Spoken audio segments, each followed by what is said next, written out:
സംസ്ഥാന വന്യജീവി ബോർഡ് നിർജ്ജീവമായിട്ട് 10 മാസം. വന്യജീവി ആക്രമണങ്ങൾ സംസ്ഥാനത്ത് രൂക്ഷമായി തുടരുമ്പോൾ നയപരമായ തീരുമാനങ്ങൾ എടുക്കേണ്ടതും കാര്യക്ഷമമായ തീരുമാനങ്ങൾ എടുക്കേണ്ടതും ബോർഡാണ്.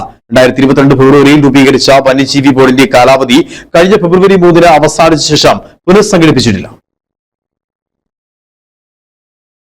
3 വർഷമാണ് ബോർഡിന്റെ കാലാവധി. മുഖ്യമന്ത്രി ചെയർപേഴ്സണും വനമന്ത്രി വൈസ് ചെയർപേഴ്സണും chief wildlife warden member സെക്രട്ടറിയുമായ ബോർഡിൽ 31 അംഗങ്ങളുണ്ട്. ഒന്നാം പിണറായി സർക്കാരിന്റെ കാലത്തും കാലാവധി അവസാന ശേഷം 2 വർഷം ബോർഡ് ഉണ്ടായിരുന്നില്ല. 1972 വന്യജീവി സംരക്ഷണ നിയമപ്രകാരം വർഷത്തിൽ ചുരുങ്ങിയ 2 പ്രാവശ്യമെങ്കിലും യോഗം ചേരണമെന്നാണ് ചട്ടം. എന്നാൽ ഒന്നാം പിണറായി സർക്കാരിന്റെ കാലത്ത് 3 വർഷത്തിനിടെ 3 പ്രാവശ്യം മാത്രമാണ് ബോർഡ് കൂടിയത്.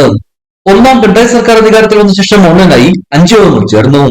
കാലാവധി അവസാന ശേഷം ബോർഡ് കൂടി നിർണായക തീരുമാനങ്ങൾ എടുത്തതിനെതിരെ വിമർശനം ഉയർന്നെങ്കിലും സർക്കാർ കാര്യമാക്കിയില്ല.